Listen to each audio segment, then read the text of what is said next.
The scariest aspect of this, at least from my analysis, is that we just don't care anymore when 14 people are slaughtered. We just genuinely are like, yep, that's another day, unless they're a CEO. Make no mistake. Let's get back to the New Orleans terror attack. FBI warning this morning following the deadly rampage in New Orleans early New Year's Day. ABC's Christian Cordero joins us now from New Orleans with the latest. Good morning, Christian. Gio, good morning. The reopening of Bourbon Street and the Sugar Bowl are both examples that this community is trying to get back to normal. But there is still a tension in the air and a lot of unanswered questions.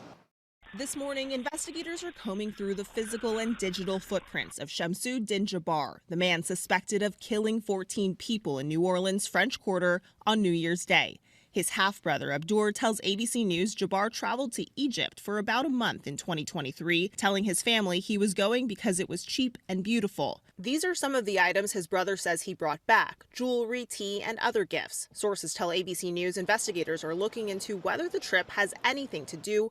It seems like he just went on a trip. Are there even like dormant ISIS cells in like Egypt? What? With his radicalization. What I can tell you right now is that he was 100% inspired by ISIS. On Friday in New Orleans, the ATF returned to the house that Jabbar rented ahead of the attack, concluding he tried to set a small fire in the hallway in his effort to destroy it and other evidence of his crime. But officials said evidence has been recovered, including bomb-making material. Investigators say that the unexploded IEDs recovered from 2 coolers in the French Quarter were made with a very rare explosive compound that also contained a remote detonation capability. The FBI now warning every law enforcement agency in the country of potential copycat attacks. As the FBI sifts through the evidence and interviews witnesses, we're learning more about the survivors. 22-year-old Brandon Whitsitt was out celebrating New Year's Eve with friends when he saw the white truck swerving towards him. I ain't know doing it on purpose. His family hasn't left his side. We didn't know what the status was. We didn't know how far everything was. The former football player tells us he hasn't tried walking yet, but vows to get back on his feet step by step. I know it's going to take a minute to get back to where I was.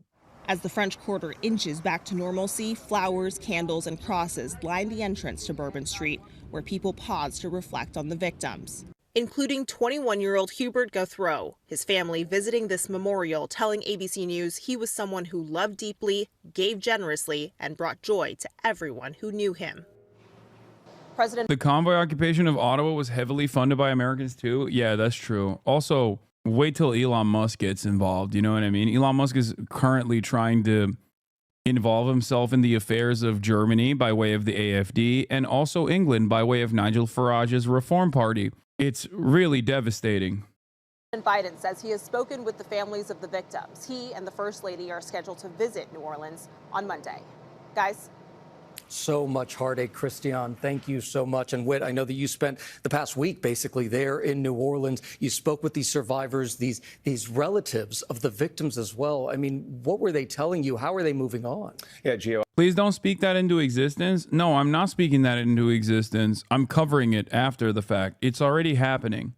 I got to say, this is the first mass casualty event I've ever covered where the crime scene was cleaned up and reopened within 36 hours. Wow. I find this really weird. The way that we're covering this, there's so much weirdness with the way that we're covering it. It's like, yeah, we immediately cleaned it up and we could just use like Bourbon Street was back on its feet immediately. And it's like, I get what they're trying to say. They're trying to say that like, New Orleans is not going to be intimidated by terrorists, and I understand that aspect of it, but also it kind of shows how desensitized we are to ultra violence. You know what I mean? Like where we're just immediately back. Like a mass casualty terror attack occurs in America on New Year's, and instantly we're back to business, and we're also talking about how quickly we went back to business. To me, it feels like we have become increasingly more desensitized. And it's become so normal that this kind of violence will happen. And I don't know, as a person from and lives in NOLA, the majority of the community is upset that they reopened Bourbon. We think it's disgusting. Yeah, I don't know. I don't know why they're taking the spice must flow attitude, you know, commerce must continue.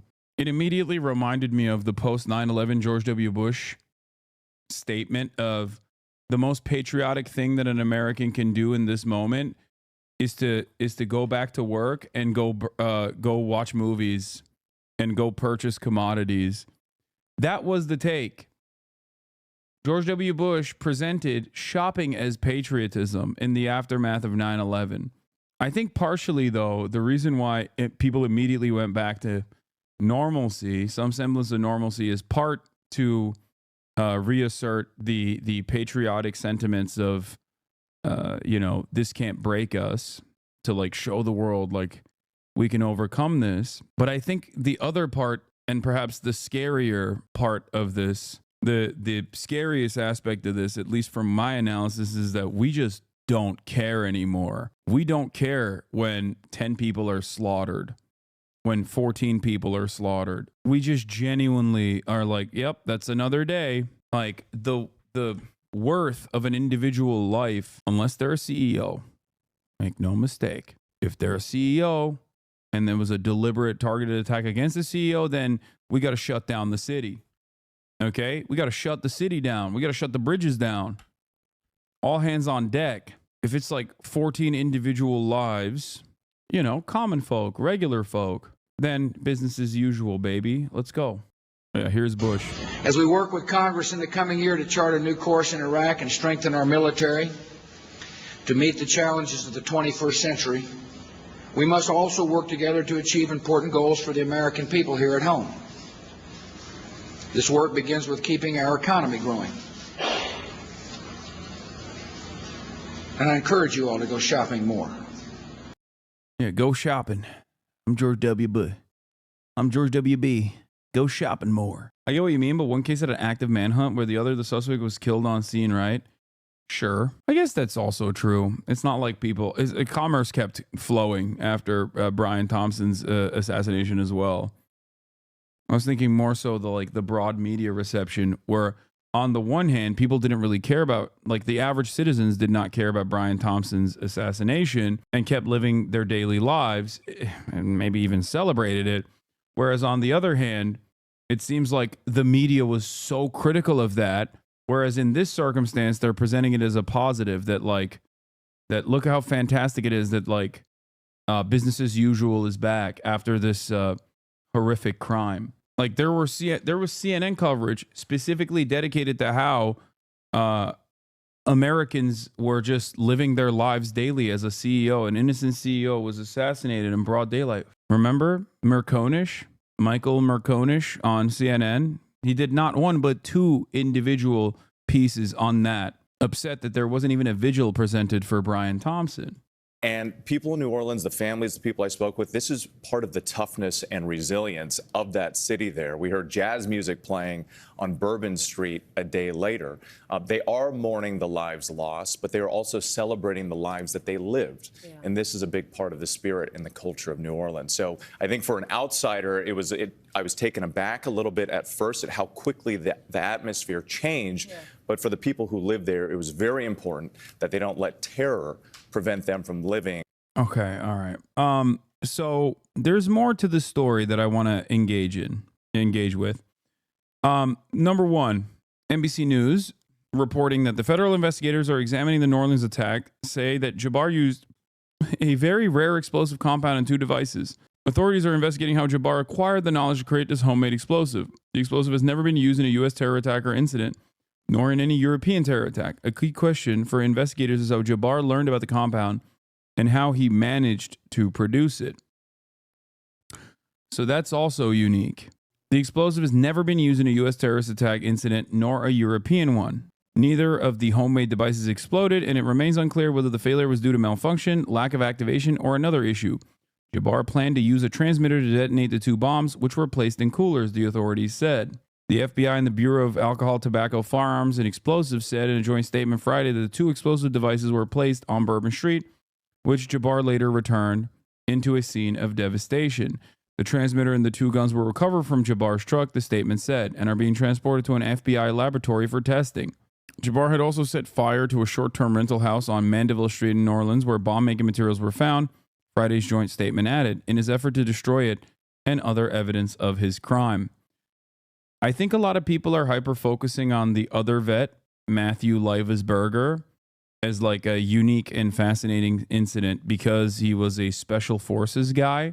But I think this one is significantly more interesting from the point of like potential conspiracies. How does a guy who is otherwise normal, also an American military veteran, who did HR work and IT work for the American military, who was also a real estate guy, how does a guy like that turn around and get radicalized, say he's ISIS, and even go so far as to create a chemical concoction that has yet to be used on U.S. or European soil as a improvised explosive device? The point A to point B story that you can tell about Matthew Livesberger is a fairly common experience shared by a lot of American veterans. Guy who loses his mind after divorces and also, you know,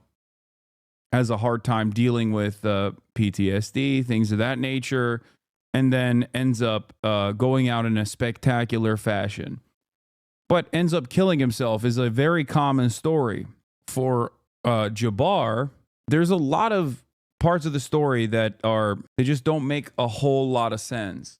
This does not seem like a conspiratorial thing at all.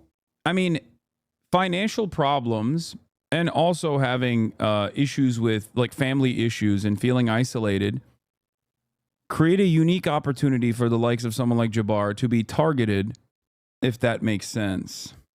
Targeted by ISIS, but ISIS isn't exactly doing this sort of stuff. Hey, if you like this video, please subscribe and hit that bell so you don't miss out on any future videos.